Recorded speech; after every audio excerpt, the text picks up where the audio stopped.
The coffee was still hot when my wife decided to detonate our 20-year marriage. "We're open now," Erica said, stirring her Greek yogurt with the same mechanical precision she used for everything else in our pristine suburban home. "I'm seeing Greg." I took another sip of my coffee, letting the words settle like sediment in my gut. 20 years of marriage, 17-year-old daughter upstairs getting ready for school, and my wife drops this bombshell like she's announcing a change in our cable package.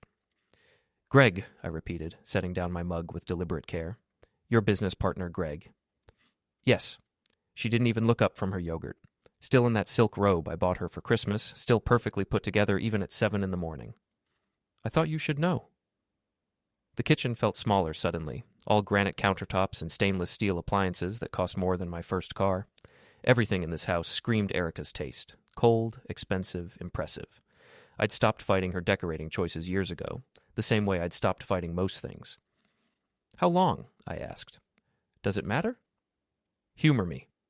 She finally looked up, those green eyes calculating. 3 months, maybe 4. I nodded, finished my coffee, and stood up. "Well, that's something." "That's it? That's your reaction?" I grabbed my keys from the hook by the garage door. "What reaction were you expecting? Should I throw the coffee mug, scream, storm out dramatically?" "I don't know. Something." "I'm saving my energy," I said, and walked out.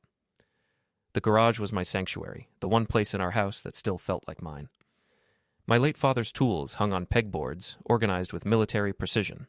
His 1967 Mustang sat under a tarp, half restored, waiting for me to find time between Erica's social obligations and my day job selling insurance to people who didn't want it. I sat in the driver's seat of my own car, a practical Honda that Erica tolerated because it was reliable, and stared at the closed garage door. 20 years. Maddie was 17, which meant most of her conscious life had been spent watching us pretend we were happy. My phone buzzed. Text message from Dana, Erica's best friend since college. "Heard the news? Coffee later? My treat." I stared at the message. Dana knew. Of course she knew. In Erica's world, secrets lasted about as long as fresh flowers. I texted back, "Ray's bar, 6 o'clock. Then I backed out of the garage and drove to work, wondering when exactly I'd become the kind of man whose wife felt comfortable announcing her affairs over breakfast. The insurance office was a monument to beige mediocrity, cubicles filled with people who'd given up on their dreams and settled for steady paychecks. I'd been there 15 years, long enough to have my own office with a window that looked out onto a strip mall parking lot. "Morning, Adam," called Janet from reception. "How's Erica?" "Busy," I said, which was true enough. My computer screen showed 17 new emails, mostly claims and policy renewals. Mind-numbing work that paid well enough to keep us in our suburban paradise. I'd started there as a temporary job while I figured out what I really wanted to do. 15 years later, I was still figuring. The morning crawled by. Lunch was a sad sandwich at my desk while I pretended to care about liability coverage for a dry cleaner in Parma. My phone stayed silent. No calls from Erica, no texts asking how I was handling her announcement. At 5:30, I drove to Ray's bar. Ray Kowalski had been my best friend since high school, back when we both thought we'd conquer the world. He'd ended up owning a combination boxing gym and dive bar on the east side of Cleveland. The place smelled like sweat, beer, and broken dreams, but it was honest about what it was. "You look like someone pissed in your cornflakes," Ray said, sliding a beer across the scarred wooden bar. "Erica's having an affair." Ray's eyebrows went up. "No kidding. With who?" "Her business partner. Guy named Greg something. New in town, drives a Tesla, probably uses hair products that cost more than my car payment." "You sure?" Before we dive deeper into this story, I have one small request. Please subscribe, drop a like, comment, and hit that hype button to boost this channel so more people can discover these incredible Reddit stories. I took a long pull of beer. "She told me this morning." Just announced it like she was reading the weather. "Huh." Ray wiped down a glass, thinking. "What are you gonna do?" "I have no idea." The bar door opened and Dana walked in. She was dressed down for her, jeans and a sweater instead of her usual real estate power suit, but she still looked like she was slumming it. "Adam," she said, sliding onto the bar stool next to me. "I'm sorry." "Are you?" She ordered a wine that Ray definitely didn't stock, settled for a beer instead. "Erica's making a mistake." "Is she?" "Greg's not what he seems." I turned to face her. Dana was attractive in the same polished way as Erica, but there was something sharper about her, more predatory. "What do you mean?" "I mean, he's got secrets, the kind that might interest you." "Such as?" She glanced around the bar, making sure we weren't overheard. The place was nearly empty, just us and an old man nursing a whiskey in the corner booth. His last business partnership ended badly. Very badly. There was money missing. Missing how? The kind of missing that makes people ask uncomfortable questions. He left Chicago in a hurry. I processed this information. How do you know? I make it my business to know things about people in Erica's circle. It's called being a good friend. Ray had moved to the other end of the bar, giving us privacy but keeping one eye on our conversation. He knew Dana from the few times she'd shown up at neighborhood barbecues, and he didn't trust her any more than I did. Why are you telling me this? I asked. Because you deserve better. You always did. There was something in her voice, a note I couldn't quite identify. Dana, I should go. She stood up, left a 20 on the bar. Think about what I said, Adam. Greg's not as clean as he pretends to be. After she left, Ray came back over. That woman's trouble. Yeah, but she might be useful trouble. What are you thinking? I finished my beer, staring at my reflection in the mirror behind the bar. I'm thinking I'm tired of being the guy who gets walked on. That doesn't sound like you. Maybe it's time to try being someone else. I drove home through our subdivision, past houses that all looked variations of the same theme, big, expensive, carefully maintained, manicured lawns, 3-car garages, the American dream wrapped up in mortgage payments and property taxes. Erica's car was in the driveway next to an unfamiliar black Tesla. I parked on the street and sat for a moment, looking at our house. It was beautiful, I had to admit. Erica had good taste, even if it was cold. The front door was unlocked. I could hear voices from the living room. Erica's laugh. A man's voice I didn't recognize. I stood in the foyer, listening. Adam's harmless, Erica was saying. He'll sulk for a few days, then accept it. He always does. You sure about that? The man's voice was smooth, confident. Some guys don't take this kind of thing well. Trust me, I know my husband. He's not the type to make waves. I walked into the living room. They were sitting on our white leather couch, another of Erica's expensive purchases, with wine glasses and what looked like real estate contracts spread on the coffee table. Greg was exactly what I'd expected. Mid-40s, gym-toned, wearing a suit that probably cost more than most people's monthly salary. He had the kind of practiced smile that came from years of selling things to people who didn't need them. Adam, Erica said, not bothering to look guilty. This is Greg. Greg stood up, extending his hand. Good to meet you, man. Erica's told me a lot about you. I shook his hand, noting the firm grip, the expensive watch, the way he looked me in the eye like we were old friends. I'm sure she has. We were just going over some contracts, Erica said. The Morrison deal is finally coming together. Great. I looked at the wine glasses, the casual intimacy of them sitting so close together on my couch. I'll be in the garage. Adam, Erica started. It's fine, I said. Really, you two carry on. I went to the garage and sat in my father's Mustang, running my hands over the steering wheel he'd gripped thousands of times. He'd been a mechanic, worked with his hands his whole life, built things, fixed things, made them better. What had I built? What had I fixed? My phone buzzed. Text from an unknown number. Check your wife's gym bag. Tonight. I stared at the message, then deleted it, but the seed was planted. An hour later, Greg's Tesla pulled out of the driveway. I waited another 30 minutes, then went inside. Erica was in the kitchen, cleaning up the wine glasses. How long is this going to go on? She asked without looking up. What? The sulking. The passive-aggressive routine. I'm not sulking. You're something? She turned to face me. Look, I know this is awkward, but we're adults. We can handle this maturely. Maturely. Yes, people grow apart. It happens. That doesn't mean we have to hate each other. I nodded. You're right, we are adults. Good. I'm glad you're being reasonable about this. Where's Maddie? Upstairs. Homework. I climbed the stairs to our daughter's room. She was sprawled on her bed with her laptop, probably on social media instead of studying. She had Erica's eyes, but my stubborn chin. Hey, kiddo. Hey, Dad. She didn't look up from the screen. Mom told me about you guys. What did she tell you? That you're getting separated or whatever. That she's dating someone new. The casualness in her voice stung. How do you feel about that? She shrugged. I guess it was bound to happen. You guys haven't been happy in forever. We haven't? Now she looked at me. Dad, come on. You barely talk to each other. When's the last time you did anything together? I couldn't remember. Things have been busy. Yeah, well, now they'll be different busy. I kissed the top of her head. I love you. You know that? I know, Dad. I love you too. Downstairs, Erica had gone to bed. I could see the light under our bedroom door, hear the murmur of her voice, probably talking to Greg on the phone. I went back to the garage and looked at that text message again. Check your wife's gym bag. Erica's gym bag was in the mudroom, an expensive leather thing that matched her workout clothes. I'd never paid much attention to it before. Inside, under her yoga mat and water bottle, I found a phone I'd never seen before. A cheap flip phone, the kind people used when they didn't want their regular phone tracked. I opened it and scrolled through the messages. 3 months of explicit conversations between Erica and Greg, hotel room confirmations, plans for weekend getaways she'd told me were work conferences. The most recent message was from earlier that evening. He took it better than expected. Still on for tomorrow night? Greg's response. Can't wait. Same place? Always. I put the phone back where I'd found it and went inside. Erica was asleep or pretending to be. I lay in bed next to her, staring at the ceiling, thinking about the man who'd shaken my hand and called me man, like we were buddies. The next morning, I called in sick to work and followed Greg's Tesla. Greg's Tesla led me through downtown Cleveland to a parking garage beneath a luxury apartment building. I waited across the street, watching through the glass lobby as he rode the elevator up to what I assumed was his penthouse.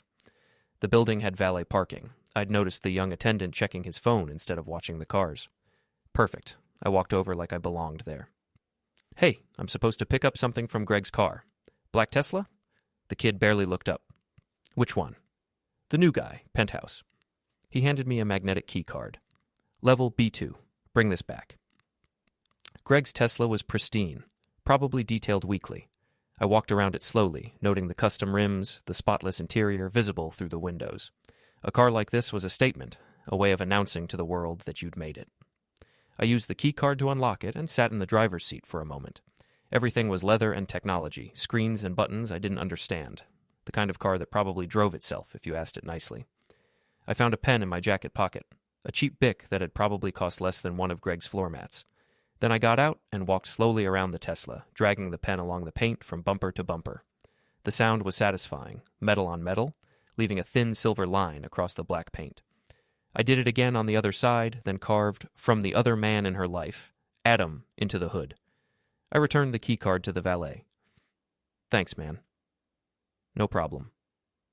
I was halfway home when I realized my mistake. The parking garage would have security cameras. Greg would see exactly who'd vandalized his car. Good, I thought. Let him see. My phone rang as I pulled into my driveway. Unknown number. Adam, this is Greg. His voice was tight. Controlled anger barely held in check. We need to talk. Do we? You keyed my car. Did I? The security footage shows you doing it. I sat in my car, looking at our house. Through the kitchen window, I could see Erica making coffee, probably getting ready for another day of selling overpriced houses to people who couldn't afford them. Prove it, I said. What? You heard me. Prove it was me. There was a long pause. Look, I get it. You're upset, but this isn't the way to handle things. What is the way, Greg? Should I shake your hand again? Thank you for taking my wife off my hands? Adam, here's what's going to happen, I said, surprising myself with how calm I sounded. You're going to stay away from my family. You're going to end whatever this is with Erica, and you're going to leave town. Or what? Or I'll do something that makes a keyed car look like a love letter. I hung up and went inside. Erica was at the kitchen counter with her coffee and her phone, probably texting Greg about their evening plans. You're home early, she said without looking up. Took a personal day. Everything okay? Perfect. How's Greg's car? Now she looked at me. What? Nothing. Just wondering how Greg's doing. Seems like a nice guy. Very polished. Her phone buzzed. She glanced at it, and I saw her expression change. Adam, what did you do? Had breakfast. Read the paper. Normal morning stuff. Greg says you vandalized his car. Greg says a lot of things, apparently. She stood up, and I could see the anger building behind her eyes. This is exactly the kind of behavior I was talking about. This is why.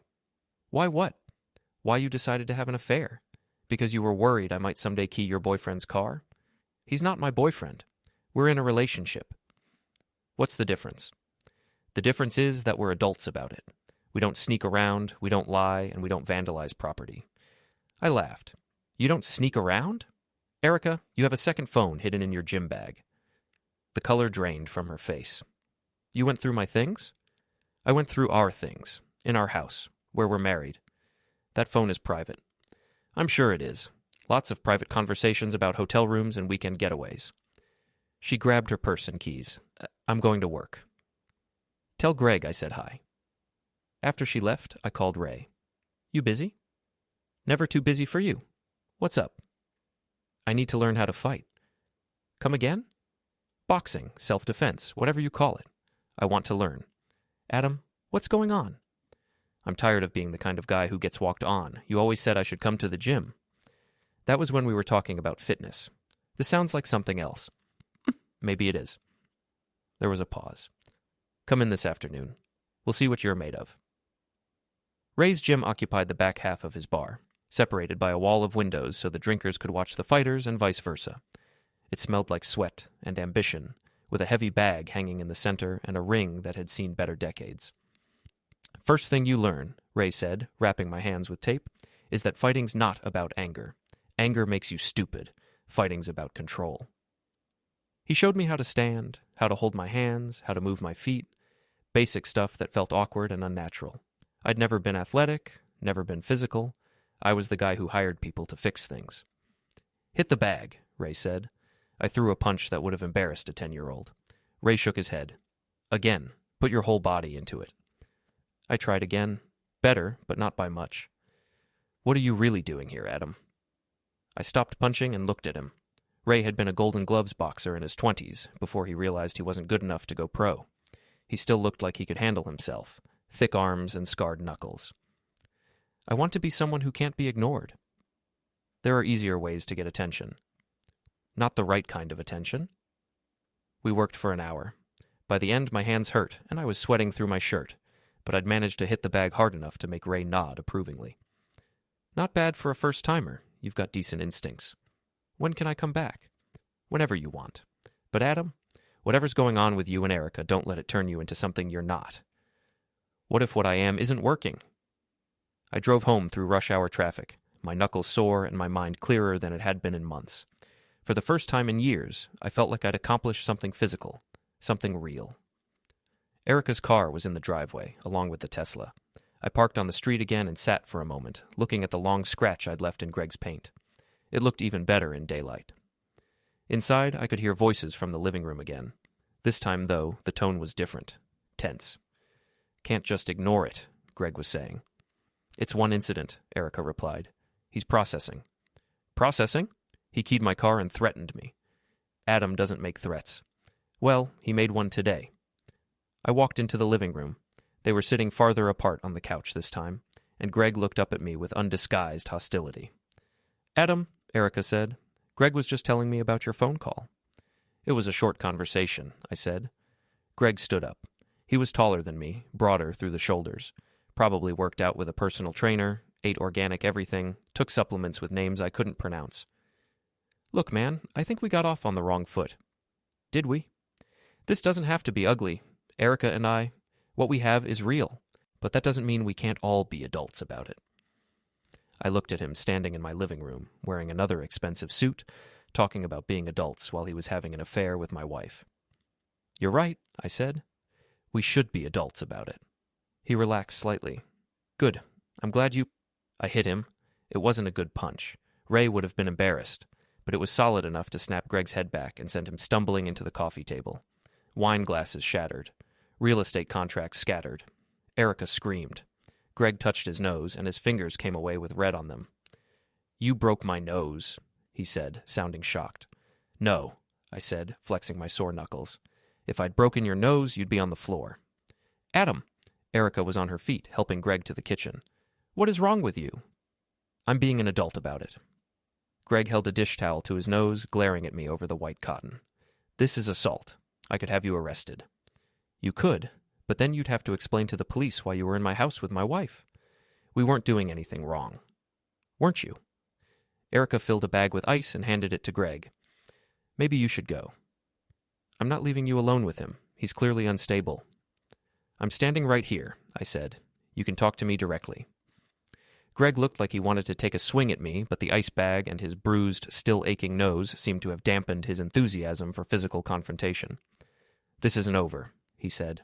"No, it's not." After Greg left, Erica and I stood in the kitchen looking at each other across 20 years of marriage that had just taken a hard turn into uncharted territory. "I don't know who you are anymore," she said. "That makes two of us. Violence isn't going to solve anything. Talking wasn't working." She shook her head. "This is exactly why I need something different.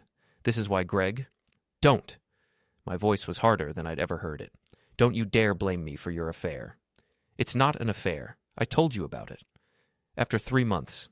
You told me after 3 months of lying. I never lied. You had a secret phone, Erica.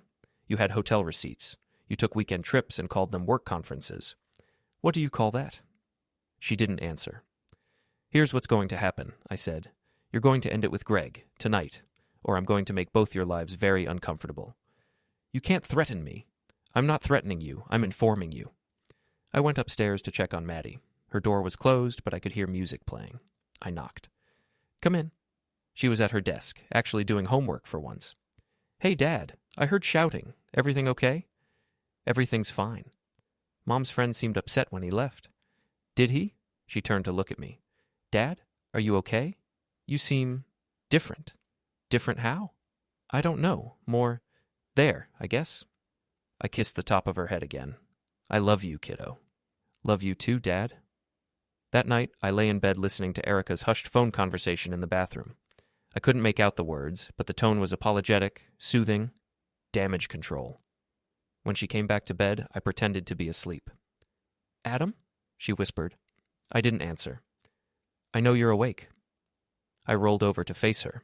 In the dim light from the hallway, she looked younger, more like the woman I'd married. "This has to stop," she said. "What does?" "The violence, the threats. This isn't you. Maybe it is me. Maybe I've just been hiding it. I don't believe that. Believe what you want." She was quiet for a long moment. "What do you want from me, Adam?" "I want my wife back." "That's not going to happen." "Then I want you to understand that actions have consequences." "What does that mean?" I rolled back over, facing away from her. "It means tomorrow's going to be interesting." I woke up before dawn with a plan forming in my mind like morning fog. Erica was still asleep, her breathing steady and peaceful. Amazing how someone could sleep so soundly while their world was about to change. I made coffee in the dark kitchen and sat at the table where she'd announced her affair 2 days ago. 2 days, it felt like months. My phone had 3 missed calls from unknown numbers and a text from Dana. "Heard about last night. We should talk." I deleted the text and blocked her number. Whatever game Dana was playing, I didn't need her help anymore. At 7, I called my boss and took another personal day. Then I drove to Greg's apartment building and parked across the street to wait. The Tesla emerged from the parking garage at 8:15, the scratch on its side visible even from a distance. Greg drove like he lived, aggressively, cutting through traffic like rules were for other people. I followed him to a Starbucks in Beechwood, one of those suburban locations filled with soccer moms and business people getting their caffeine fix before facing another day of quiet desperation. Greg was easy to spot. He'd tried to cover his swollen nose with concealer, but the bruising around his eyes gave him away. He ordered something complicated and expensive, then sat at a corner table with his phone and laptop. I ordered black coffee and sat 3 tables away, close enough to hear his phone conversations. "No, the deal's still on track," he was saying. "Just a minor domestic situation." Pause. "Her husband. Nothing I can't handle." Another pause. "Trust me, Mike. 20 years in this business, I know how to manage difficult people." I smiled and took out my own phone. A quick Google search for Greg Morrison Chicago business brought up some interesting results. Dana had been right about his past, but she'd understated it. Gregory Morrison had been involved in 3 failed business partnerships in the last 5 years. Each one had ended with accusations of missing funds and angry investors. No criminal charges, but a pattern was definitely there. More interesting was his personal life. Divorced twice, both times with restraining orders filed by his ex-wives. Nothing that made it into criminal court, but enough to paint a picture of a man who didn't handle rejection well. I screenshotted everything and emailed it to myself from a temporary account. Greg finished his call and opened his laptop. I moved to a table with a better view of his screen. He was working on what looked like financial projections for a real estate development. Big numbers, lots of investor money. I took photos with my phone, zooming in on the details, property addresses, investor names, projected returns that seemed optimistic even by real estate standards. When Greg got up to use the bathroom, I walked past his table and dropped a flash drive next to his laptop. Nothing special, just an empty drive I'd picked up at Office Depot, but it would make him paranoid, wondering what information someone might be trying to plant or steal. I was back in my car when he returned to his table. Through the window, I watched him discover the drive, look around nervously, then pocket it and pack up his laptop in a hurry. Phase 1 complete. My next stop was Erica's real estate office, a glass and steel monument to suburban ambition in a strip mall anchored by a Target and an Olive Garden. The kind of place that screamed success, but felt hollow underneath. Erica's BMW was in the parking lot, along with a dozen other expensive cars belonging to agents who made their living selling dreams to people who couldn't afford them. I didn't go inside. Instead, I sat in my car and made phone calls. The first call was to the Ohio Department of Commerce Division of Real Estate. I explained that I had concerns about possible financial irregularities at Morrison & Associates Real Estate. Nothing specific, just a concerned citizen reporting suspicious activity. They took my name and number and said someone would follow up. The second call was to the Cleveland Plain Dealer's business reporter. I'd found his name online, along with several articles about real estate fraud in Northeast Ohio. "This is Jake Morrison," I said, using Greg's last name. "I have information about some questionable business practices in the real estate industry." "What kind of practices?" "The kind that involve misleading investors and moving money around in ways that might interest the IRS." "Can you be more specific?" "Not over the phone, but I can send you documentation." I gave him the temporary email address and hung up. The third call was to Ray. "You free for lunch?" "Sure. What's the occasion?" "I want to show you something." We met at a diner near his gym, one of those places that hadn't changed since the 70s and didn't plan to. Ray ordered a burger that could feed a small family, and I pushed a salad around my plate while I told him about my morning. "You're playing with fire," he said after I'd finished. "Maybe, but I'm tired of getting burned while standing still." "This isn't you, Adam. You're not a vengeful guy." "How do you know what I am? How does anyone know?" Ray studied me across the table. "What happened to just getting divorced, taking half the assets and moving on?" "She doesn't want a divorce. She wants an open marriage where she gets to have her affair and I get to pretend it's fine. So don't pretend." "I'm not." "This is more than not pretending. This is something else." I met his eyes. Maybe something else is what the situation calls for. After lunch, I drove to Maddie's school and waited in the pickup line with the other parents. When she got in the car, she looked surprised. "Dad? What are you doing here?" "Thought I'd pick you up for once. How was school?" "Weird. Some of my friends were asking about Mom and her new boyfriend." My hands tightened on the steering wheel. "What did you tell them?" "That it's complicated. But Dad, some of the stuff they're saying..." "What kind of stuff?" "About you hitting him. About you being crazy."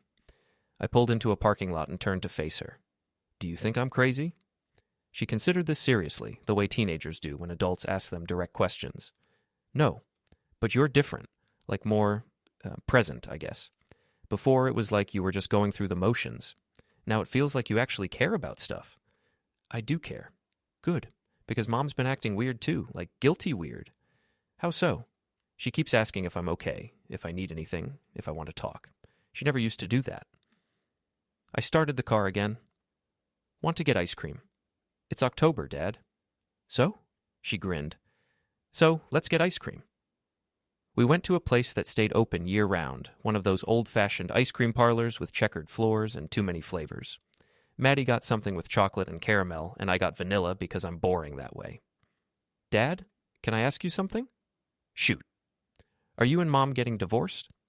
I'd been dreading this question, but now that it was here, I found I had an answer. "I don't know. That's up to your mom." "What do you mean?" "I mean, I'm willing to work on our marriage, but she has to want to work on it too. And if she doesn't, then we'll figure something else out. Will I have to choose?" The question hit me like a punch to the gut. "No, kiddo. Whatever happens between your mom and me, you never have to choose. We're both your parents, and we both love you. Even if you hate each other?" "We don't hate each other." "But you might?" I reached across the table and took her hand. "Maddie, I promise you that no matter what happens, I will never put you in the middle. This is between adults, and you're not responsible for fixing it." She squeezed my hand. "Thanks, Dad." When we got home, Erica's car was in the driveway, but Greg's wasn't. Progress. Inside, Erica was in the kitchen making dinner, something she hadn't done in months. She looked up when we came in, and I could see the tension in her shoulders. "How was school, honey?" she asked Maddie. "Fine. Dad picked me up. We got ice cream." "That's nice." Erica's eyes met mine over Maddie's head. "Adam, we need to talk." "After dinner," I said. We ate as a family for the first time in weeks. Maddie chattered about school, her friends, a history test she was worried about. Normal teenager stuff that felt precious in its ordinariness. Erica and I made small talk, carefully avoiding anything that mattered. We were like actors playing our old roles, going through the motions of being a family. After Maddie went upstairs to do homework, Erica and I faced each other across the kitchen table. "Greg's investors are asking questions," she said without preamble. "Are they?" "Someone's been spreading rumors about his business practices." "Rumors?" "Don't play dumb, Adam. I know it was you." I leaned back in my chair. "What makes you think that?" "Because yesterday you were a passive-aggressive insurance salesman, and today you're some kind of criminal mastermind." "That's quite a transformation in 24 hours. This has to stop." "What has to stop?"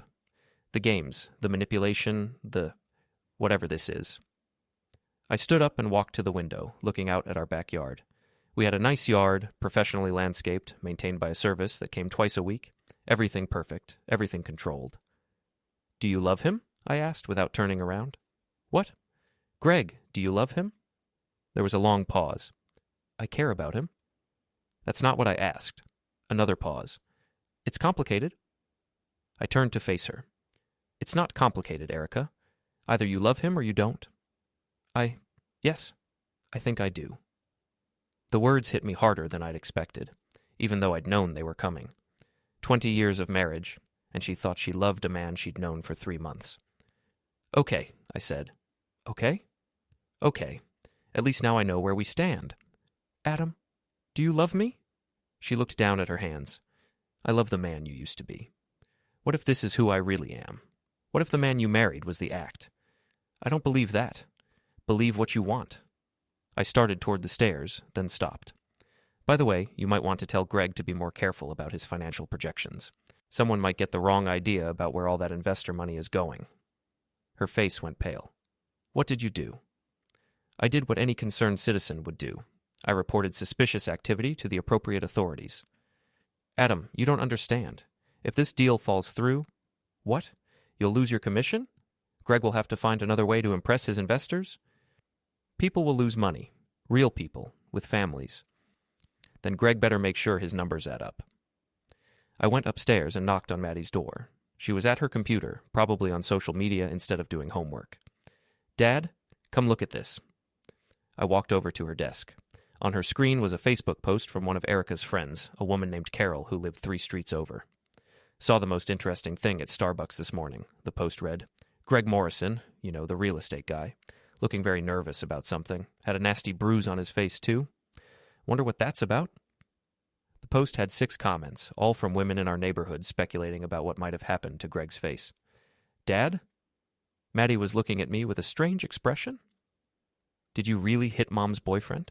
I sat down on her bed. "Yes." "Good." "Maddie?" "No, Dad, I'm glad. He's a creep. The way he looks at me, the way he talks to Mom like he owns her. I'm glad you hit him." "Violence isn't the answer to everything." "Maybe not, but sometimes it's the right answer." I kissed her forehead. "When did you get so wise?" "I've been watching. You and Mom, the way you used to be with each other. You used to be happy." We were." "So what happened?" I thought about that question as I got ready for bed. What had happened? When had we stopped being happy and started just going through the motions? I couldn't pinpoint a specific moment. It had been gradual, like erosion, small disappointments, minor resentments, conversations that didn't happen, intimacy that faded until we were just roommates sharing a mortgage. But somewhere along the way, I'd stopped fighting for what I wanted. I'd accepted that this was just how marriage worked after 20 years. You settled into comfortable unhappiness and called it maturity. Well, I was done being mature. Erica came to bed late after I'd turned off the light. She lay on her side of the bed, careful not to touch me. "The state inspector is coming tomorrow," she said to the darkness. "Is he?" "Greg's terrified. If they find irregularities in the books, then he should have kept better books. This could ruin him, Adam. It could ruin both of us." "Then maybe you should have thought of that before you decided to have an affair." She was quiet for a long time. When she spoke again, her voice was small, defeated. "What do you want from me?" "I want you to choose." "Between what?" "Between your marriage and your affair. Between the life we built together and whatever fantasy you think you have with Greg. And if I choose Greg, then you choose the consequences that come with him." "What does that mean?" I rolled over to face her in the dark. "It means I stop being the understanding husband who makes things easy for you. It means I stop pretending this is all fine and normal and mature." "You're scaring me." "Good. You should be scared. You should be scared of losing everything you've taken for granted." "Is that a threat?" "It's a promise." I closed my eyes and listened to her breathing, irregular now with worry. Tomorrow would bring new challenges, new opportunities to show Erica and Greg that actions have consequences. I was looking forward to it. The state inspector arrived at Morrison & Associates Real Estate at 9 a.m. sharp, just as I knew he would. I was parked across the street, sipping coffee and watching the show through the office's floor-to-ceiling windows. Greg's Tesla was already in the parking lot, along with Erica's BMW and several other cars belonging to agents who were probably wondering why their morning was about to get very complicated. I'd done my homework. The inspector, a thin man in his 50s named Robert Chen, had a reputation for being thorough and inflexible. He didn't care about excuses or explanations. He cared about numbers, documentation, and compliance with state regulations.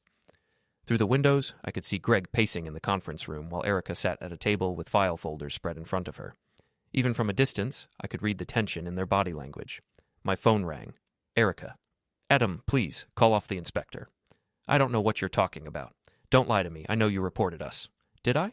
"Please. If they find what I think they're going to find..." "What are they going to find, Erica?" Silence. "What are they going to find?" I repeated. "Greg moved some money around, between accounts. It's not illegal, but it looks bad." "How bad?" "Bad enough that his investors might pull out. Bad enough that I could lose my license." I watched through the window as the inspector opened his briefcase and began laying out documents on the conference table. Greg's pacing became more agitated. "You should have thought of that before," I said. "Before what?" "Before you decided that our marriage was disposable." "Adam, please, I'm begging you." "Are you?" "Yes." "Then come home. Tonight, end it with Greg, and come home." "I can't." "Then enjoy your inspection." I hung up and drove to Ray's gym. Ray was working with a younger guy on the heavy bag, calling out combinations and corrections. The kid had potential, good footwork, quick hands, the kind of natural athleticism I'd never possessed. "You're early," Ray said when he saw me. "Couldn't sleep." "How'd your wife take the news about the inspection?" "About like you'd expect." Ray sent the kid to work on the speed bag and walked over to where I was wrapping my hands. "You know this is going to get ugly, right?" "It's already ugly. I'm just making it visible." "There's a difference between fighting back and going nuclear." I started hitting the heavy bag, putting everything I had into each punch. My form was better than it had been 3 days ago, but I still felt like I was swinging at shadows. "What would you do?" I asked between combinations. "If my wife was having an affair?" "Yeah." Ray thought about it. "Probably get divorced. Take my half and move on." "What if she didn't want a divorce? What if she wanted to have her affair and stay married?" "Then I'd make the decision for her." I stopped punching and looked at him. "How?" "By making staying married to me more trouble than it was worth. That's what I'm doing." "No, you're making everyone's life more trouble than it's worth. There's a difference." I went back to hitting the bag. Ray was probably right, but I was past caring about the difference between targeted revenge and collateral damage. My phone buzzed. Text message from an unknown number. "Coffee, 1 hour, same place as before. Dana." I'd blocked her number, but she'd found another way to reach me. Persistent. I texted back, "Why?" "Because you need to know what Greg's really up to." "Already know." "No, you don't. Trust me." Against my better judgment, I agreed to meet her. Dana was already at the Starbucks when I arrived, sitting in the same corner where I'd spied on Greg the day before. She'd dressed down again, jeans and a sweater, but she still looked like she was trying too hard to appear casual. "You look like hell," she said when I sat down. "Thanks. You look like you're about to ask me for a favor." She smiled, but it didn't reach her eyes. "Smart man." "What do you want, Dana?" "I want to help you." "Why?" "Because Erica's making a mistake and Greg's not who she thinks he is." I leaned back in my chair. "Tell me something I don't know." "He's married." That stopped me. "What?" "Greg. He's married. His wife lives in Chicago. They're separated, but not divorced." "How do you know this?"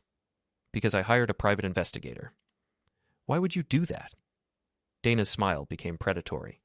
Because I don't like being lied to, and because I care about Erica. Do you? More than you know.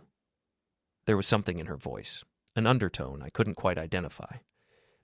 Dana, what's really going on here?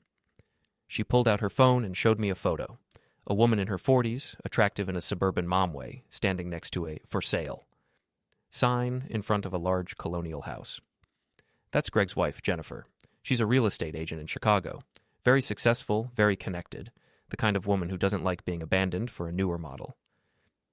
What does she know about Erica? Everything. Greg's been telling her that Erica is just a business partner, that their relationship is purely professional. I studied the photo. Jennifer looked like the kind of woman who would not take betrayal well. What do you want me to do with this information? Nothing. I'm going to handle it. Handle it how? Dana put her phone away. By inviting Jennifer to visit Cleveland to see how her husband's business partnership is going. When? This weekend, the same weekend Greg and Erica have planned their romantic getaway to the lake house. I felt a cold smile spreading across my face. That's diabolical. Thank you. Why are you doing this? Dana's expression changed, became more vulnerable. Because Erica deserves better than Greg. And because... Because what? Because I've been in love with her for 20 years. The confession hung between us like a live wire. I stared at Dana, seeing her differently now, understanding the undercurrents I'd been missing. Does she know? Of course not. She's never looked at me that way. But I've watched her be unhappy in her marriage, watched her settle for less than she deserves, and I thought maybe if Greg turned out to be a disappointment, she might finally see me. And now? Now I realize she's never going to see me the way I want her to, but I can still protect her from making a huge mistake. I finished my coffee, thinking, what do you need from me?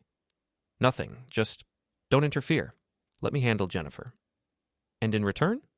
In return, Greg disappears from your wife's life permanently. We shook hands across the table, two people who'd found common ground in their desire to destroy the same man. I drove home to find Erica's car in the driveway and Greg's Tesla parked behind it. Through the living room window, I could see them sitting close together on the couch, heads bent over what looked like financial documents. I parked on the street and walked up to the front door. It was unlocked, as always. Erica had never been worried about security in our safe suburban neighborhood. Can't prove anything, Greg was saying as I walked into the living room. Can't prove what? I asked. They both looked up, startled. Greg's face still showed the bruising from our encounter, and he instinctively leaned away from me. Adam, Erica said, we were just discussing your inspection results. Greg stood up, trying to project confidence despite his battered appearance. The inspector found some minor bookkeeping discrepancies. Nothing serious. Minor discrepancies? Look, Adam, I know you think you're protecting your wife, but you're actually hurting her. If my business fails, she loses her biggest client. Sounds like a personal problem. It's going to be a shared problem if I can't make payroll. I walked to the kitchen and got a beer from the refrigerator. When I came back, Greg was still standing, but Erica had moved to the other end of the couch. Here's what I don't understand, I said, settling into my favorite chair. Why are you still here? What do you mean? I mean, you've got a wife in Chicago, investors asking questions, and a state inspector breathing down your neck. Most people would cut their losses and run. Greg's face went pale. I don't know what you're talking about.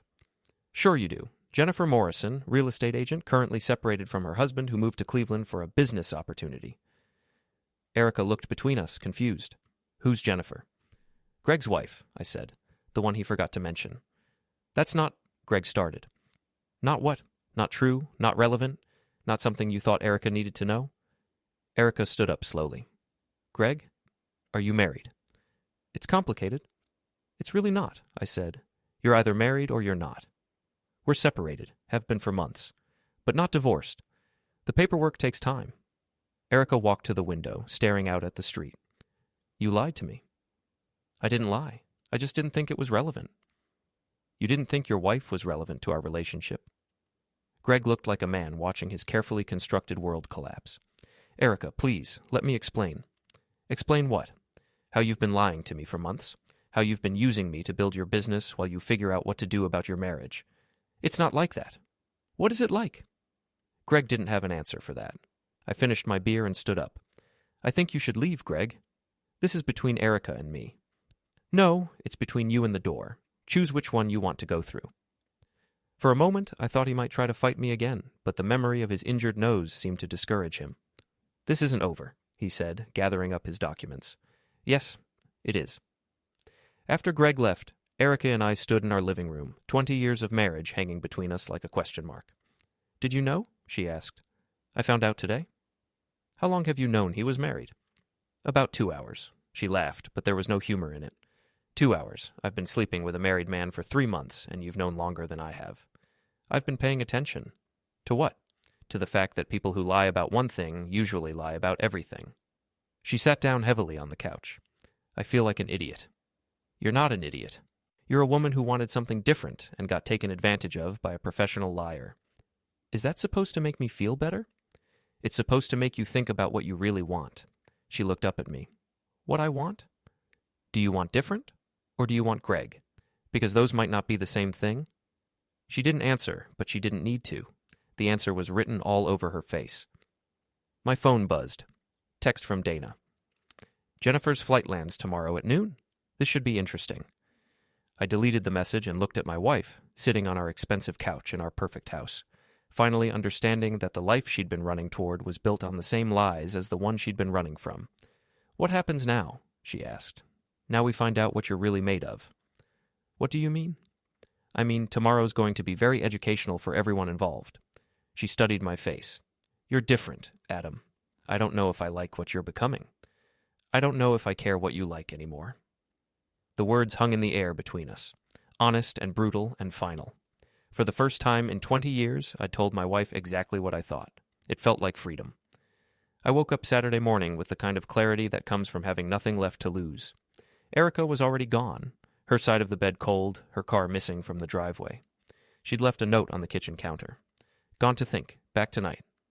Maddie was at a friend's house for the weekend, which was probably for the best. What was about to happen didn't need an audience of teenagers. My phone showed 3 missed calls from Greg and a voicemail I didn't bother to listen to. Whatever panic he was experiencing could wait. At 11:30, I drove to Cleveland Hopkins Airport and positioned myself in the cell phone lot with a clear view of the arrivals area. Dana had texted me Jennifer's flight information and a photo, though I probably could have spotted Greg's wife without help. Jennifer Morrison stepped out of the terminal at 12:15, looking exactly like what she was, a successful, angry woman who traveled 800 miles to confront her lying husband. She had the kind of controlled fury that came from years of dealing with difficult clients and untrustworthy contractors. A black sedan picked her up. Dana's work, no doubt. I followed at a distance as they drove toward the lakeside resort where Greg and Erica had planned their romantic weekend. The shoreline resort was one of those places that tried too hard to be rustic and expensive at the same time. Log cabin architecture with luxury amenities, the kind of place where people went to pretend they were outdoorsy while still having room service and heated bathroom floors. I parked in the visitor lot and walked into the lobby, which was all leather furniture and stone fireplaces designed to impress people with more money than taste. Through the floor-to-ceiling windows, I could see the lake stretching toward the horizon, gray and choppy under an overcast sky. Greg and Erica were at the bar, sharing what looked like champagne and conversation. They seemed relaxed, happy even. Erica was wearing a dress I'd never seen before, something that probably cost more than most people's monthly car payment. Jennifer Morrison walked into the lobby like she owned it, Dana trailing behind her with the expression of someone who just lit a very long fuse. "Excuse me," Jennifer said to the hostess. "I'm looking for my husband. Gregory Morrison? He's here with his business partner." The hostess, a young woman who probably made minimum wage plus tips, looked confused. "Let me check our guest registry." "Don't bother," Jennifer said, spotting Greg at the bar. "I see him." What happened next was the kind of scene that people would talk about for years. Jennifer walked across the lobby with the measured pace of someone who'd rehearsed this moment in her mind. Greg saw her coming and went white, champagne glass frozen halfway to his lips. "Hello, darling," Jennifer said loud enough for half the lobby to hear. "Oh, surprise." Erica looked between them, understanding dawning on her face like a sunrise nobody wanted to see. "Jennifer," Greg stammered, "what are you doing here?" "Checking on my husband's business partnership. You remember the one you told me was strictly professional?" The bartender, sensing drama, found somewhere else to be. Other guests were starting to stare, phones coming out to record what was obviously going to be social media gold. "We should talk privately," Greg said, standing up. "Oh, I think we're past private conversations," Jennifer replied. She turned to Erica with a smile that could have cut glass. "You must be the business partner. I've heard so much about you." Erica found her voice. "I didn't know he was married." "Didn't you? How interesting. Most business partners don't book romantic weekend getaways together." "Jennifer, please," Greg started. "Please what? Please don't embarrass you in front of your girlfriend. Please don't mention that you've been using our joint credit cards to pay for your affair." The lobby had gone completely quiet except for the soft clicking of phone cameras. Greg looked like he wanted to disappear into the expensive leather furniture. "This is a misunderstanding," he said weakly. "The only misunderstanding," Jennifer said, "is thinking you could have your cake and eat it too." She reached into her purse and pulled out a manila envelope. "Divorce papers. Already filed. You have 30 days to respond." Greg took the envelope with shaking hands. "Jennifer, we can work this out. We could have worked it out 6 months ago when I found the first credit card bills. We could have worked it out 3 months ago when you moved to Cleveland. We could have worked it out yesterday when I called your office and they told me you were at a romantic resort with your girlfriend." She turned back to Erica. "Honey, let me give you some free advice. A man who cheats with you will cheat on you." Then Jennifer Morrison walked out of the lobby with the same controlled fury she'd brought in, leaving behind a silence that felt like the aftermath of an explosion. Greg and Erica sat at the bar, not looking at each other, while half the resort's guests pretended not to stare at them. I walked over and sat down on the empty bar stool next to Greg. "Well," I said, "that was educational." Greg looked at me like I was a hallucination. "What are you doing here?" "Watching my wife's boyfriend get served divorce papers. It's surprisingly entertaining." "Adam," Erica said, "how did you know about this? Lucky guess." The bartender had returned, probably hoping the drama was over. I ordered a beer and settled in to enjoy the show. "So what happens now?" I asked conversationally. "Do you two still have your romantic weekend planned, or does the divorce thing put a damper on the mood?" "You orchestrated this," Greg said. "Did I? That's a pretty serious accusation." "You somehow found out about Jennifer and arranged for her to be here." "That gives me a lot of credit. I'm just an insurance salesman, remember?" Erica was staring at her champagne like it might contain answers. "I need to go home." "Do you?" I asked. "You paid for the room. Might as well enjoy it." "I can't stay here." "Why not?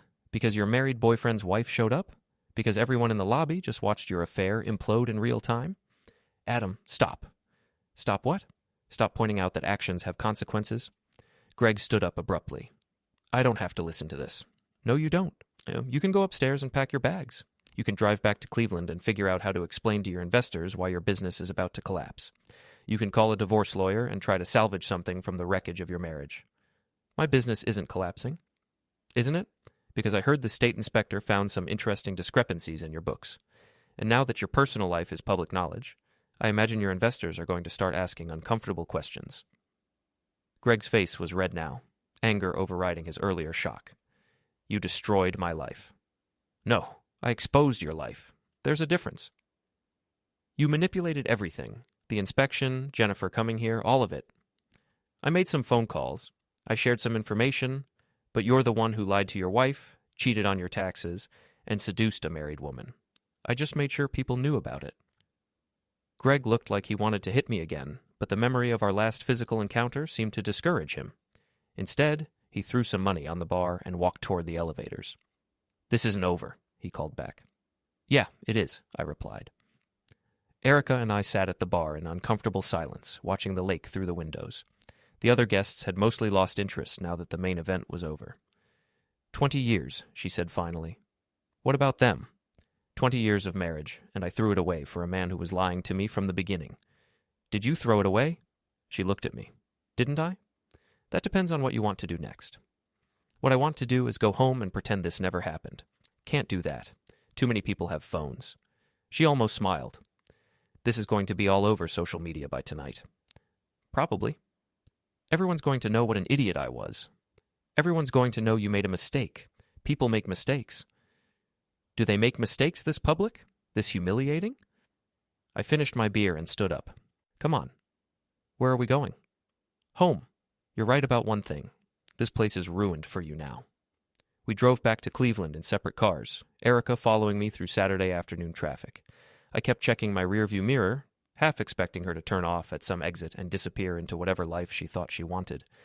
But she followed me all the way home. Our house looked the same as always. Perfect lawn, perfect landscaping, perfect suburban facade hiding 20 years of accumulated disappointments and compromises. Inside, we sat in our living room like strangers, not sure what to say to each other. "I'm sorry," Erica said finally. "For what?" "For the affair. For lying. For all of it." "Are you sorry you did it, or sorry you got caught?" She considered this. "Both, I think." "At least you're honest about it. What happens now, Adam? Do we try to fix this? Do we get divorced? Do we just pretend everything's fine until Maddie graduates?" I looked at my wife, really looked at her, for the first time in months. She was still beautiful, still the woman I'd fallen in love with 20 years ago. But she was also a stranger, someone who'd been capable of deception and betrayal in ways I'd never imagined. "I don't know," I said. "I honestly don't know." "I hurt you." "Yeah, you did." "I hurt myself, too." "Yeah, you did that, too." She started crying then, quietly, the kind of tears that came from genuine remorse rather than self-pity. "I wanted to feel alive again," she said. "I wanted to feel like someone desired me, like I was more than just a wife and mother and real estate agent." "Did you feel alive?" "For a while, until I realized Greg was just using me the same way he used everyone else. And now? Now I feel like I've destroyed everything that mattered for something that was never real." I moved from my chair to the couch, sitting next to her for the first time in weeks. "Maybe," I said, "we both forgot what was real." "What do you mean?" "I mean, maybe I stopped fighting for us a long time ago. Maybe I stopped making you feel desired and alive and important. Maybe we both just got comfortable being unhappy." "That doesn't excuse what I did." "No, it doesn't, but it might explain why you did it." We sat together on our expensive couch in our perfect house, two people who'd lost their way and weren't sure how to find it again. "Can we fix this?" she asked. "I don't know. Do you want to?" "I want to try." "It's going to be hard. Everyone's going to know what happened. The whole neighborhood, all your friends, everyone at work." "I know." "Greg's going to be a problem. Men like him don't disappear quietly." "I'll handle Greg." "Will you?" "I'll get a restraining order if I have to. I'm done with him, Adam. Completely done." I believed her, or wanted to, but trust, once broken, doesn't repair itself overnight. "We'll need counseling," I said. "Okay." "And you'll need to find a new job. You can't keep working with him." "I know. I've already been thinking about that. And I need to know that you're choosing this. Choosing us. Not just running back because your other option fell apart." She turned to face me. "I'm choosing you. I'm choosing our family. I'm choosing to fight for what we built together. Even if it's hard? Especially if it's hard." My phone buzzed. Text from Dana. "How did it go?" I showed the message to Erica. "Dana orchestrated Jennifer's visit? She's been in love with you for 20 years? Erica's eyes widened. "What?" "She told me yesterday. She hired a private investigator to dig up dirt on Greg because she wanted to protect you from him." "I had no idea." "There's a lot you didn't know about the people around you." "Including you?" "Including me." I deleted Dana's message without responding. Whatever her motivations had been, her help was no longer needed. "So what now?" Erica asked. "Now we see if we can remember how to be married to each other instead of just living in the same house. I'd like that." "So would I." Outside, the sun was setting over our suburban paradise, painting the sky in shades of orange and pink. In a few hours, Maddie would come home to find her parents sitting together on the couch, talking like they hadn't in years. It wasn't a happy ending, exactly. It was more like a beginning, uncertain and fragile and requiring more work than either of us had put into our marriage in a long time. But it was ours, and for the first time in months, that felt like enough. My phone buzzed one more time, another unknown number. "You win this round." G. I showed the message to Erica, then deleted it. "He's not going to give up easily," she said. "Let him try. I'm not the same man I was a week ago." "No, you're not. Is that good or bad?" She smiled, the first genuine smile I'd seen from her in months. "It's different. But different might be exactly what we need." I put my arm around her, and for the first time in longer than I could remember, she didn't pull away. Outside our perfect house in our perfect neighborhood, the sun finished setting on what had been the most imperfect week of our lives. But we were still here, still married, still fighting. And that, I realized, was victory enough.